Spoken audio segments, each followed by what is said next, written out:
Eu começo por lembrar que nos últimos dias nós ouvimos dizer que não havia plano B. E agora estamos a falar de um plano B. Eu acho que a União Europeia está disposta a muitas coisas, inclusivamente a fragmentar a sua unidade interna. Não houve unanimidade em nenhuma das questões. A utilização mesmo para este empréstimo? Mesmo para este empréstimo. É um empréstimo a 24. 3 dos países membros ficaram de fora. Isto significa um aprofundar das divisões internas quanto ao futuro a seguir na ajuda à Ucrânia. Agora temos Hungria, Eslováquia e República Checa com um novo governo que, aliás, são países da primeira linha. Não são os...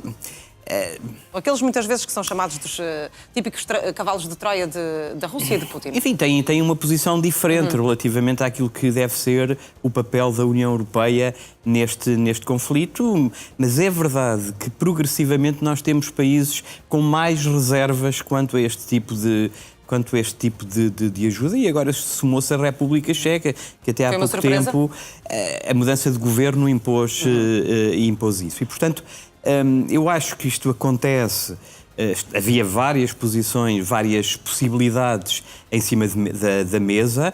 O dinheiro em si não faltava, certo? Agora, a unidade relativamente à forma como isso deve ser feito e o impacto que isso tem nas relações internas da União Europeia, nos processos de votação, é que me parece que está a ser visto com muita preocupação e as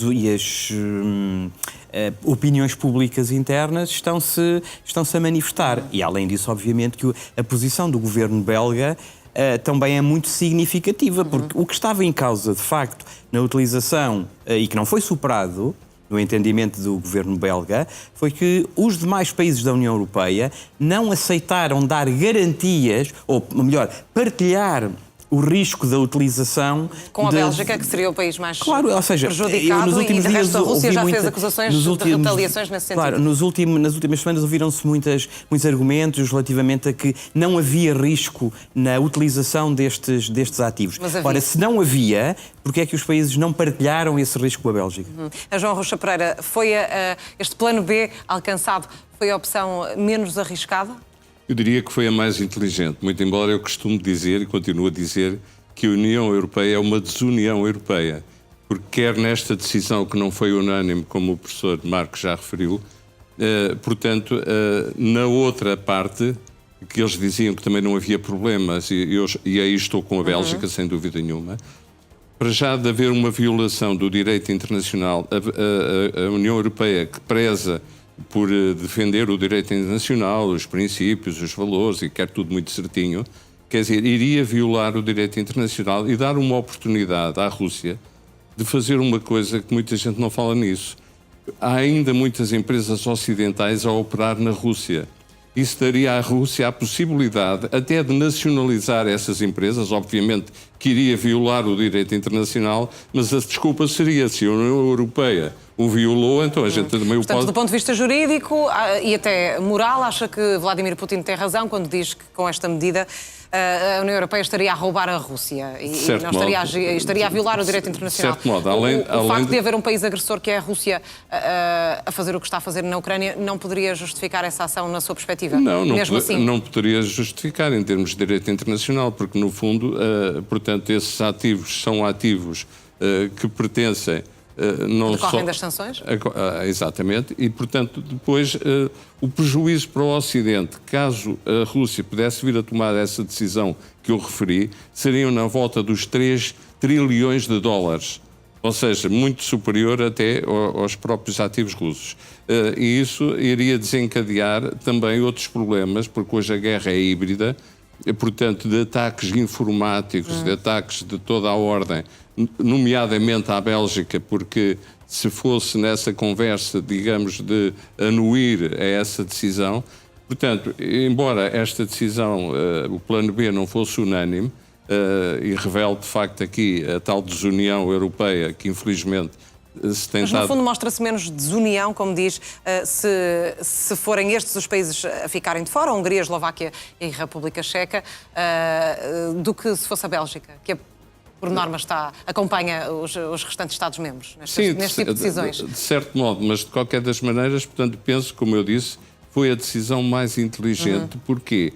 Porque não vai fazer mais um desafio à Rússia, seria uma provocação que iria ser entendida pela Rússia como tal e que lhe daria o direito de retaliar sobre interesses ocidentais que existem na Rússia, porque nós sabemos, embora houvesse os embargos e todas estas situações de punições e que foram aprovadas pela União Europeia e não só, mas na verdade ainda há muitas empresas ocidentais a operar na Rússia. Claro. Com capitais... Poderia haver retaliações a recair sobre elas. A esse nível, sim. Marcos Farias Ferreira, sai a Rússia ou não a ganhar depois disto?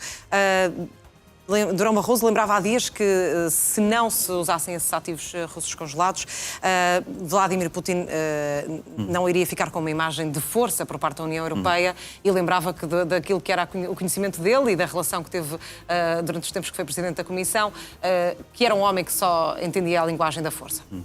Bom, em primeiro lugar, obviamente que é uma derrota para todos aqueles que insistiram que não havia plano B e que era imperativo dar este sinal. Ou seja, a União Europeia só conseguiria dar um sinal de força se desse um passo à frente na utilização dos ativos russos. Como sabemos, como já discutimos, tinha diferentes riscos, além do risco reputacional para capitais de outras procedências que estão aplicados na Europa, chineses e de outras partes do mundo. E, portanto, a segurança jurídica, que é a base da União Europeia, estaria claramente em risco. E, portanto, em primeiro lugar, eu julgo que é uma derrota clara para von der Leyen, em primeiro lugar, e para todos aqueles que vieram, digamos, nesta estratégia de pressão sobre o governo belga, de chantagem, dizendo que não havia outra alternativa e que a Europa sairia perdedora caso este passo não fosse dado e esta decisão não fosse tomada. É claro que hoje temos todo um discurso que maquilha esta incapacidade. No fundo, que é uma ajuda ainda assim significativa. Sim, obviamente, é uma ajuda significativa e, como eu dizia há pouco, dinheiro existe. Agora, isto significa outra coisa, significa endividamento.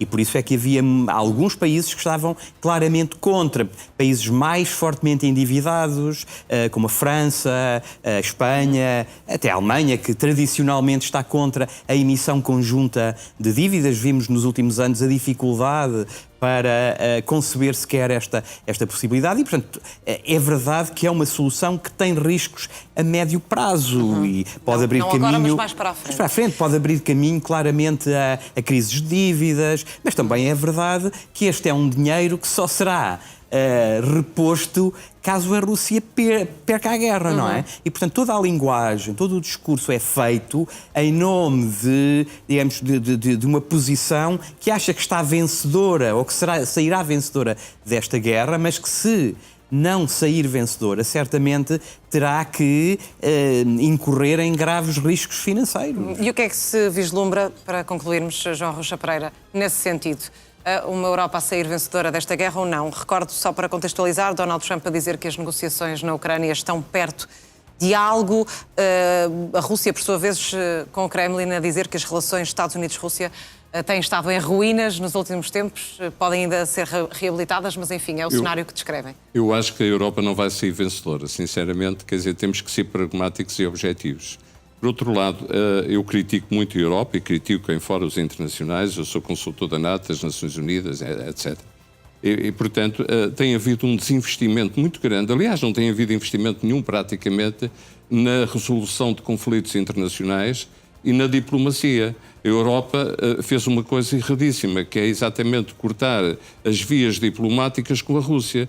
Ora, se até... inclusivamente... Embora agora tenha tentado integrá-las depois dos Estados Unidos avançarem com este plano é um pouco de maquiagem através de Donald Trump. É um pouco de maquiagem, mas na verdade, na prática, quando nós dizemos não negociamos com terroristas, não negociamos com Estados agressores, isso na prática não é verdade, porque nunca se devem fechar os canais diplomáticos. Veja-se, por exemplo, o que aconteceu no Médio Oriente, que Israel, embora através de mediadores terceiros, obviamente, teve a capacidade de conseguir negociar com o Hamas, eu bem sei, com a influência e a pressão dos Estados Unidos. Mas, de certo modo, os próprios Estados Unidos também já fizeram essa mesma pressão sobre a Europa e isso não está a resultar. Quer dizer, eles estão a fechar cada vez mais os canais diplomáticos, quando esses canais deveriam ser abertos para se chegar a uma solução de paz.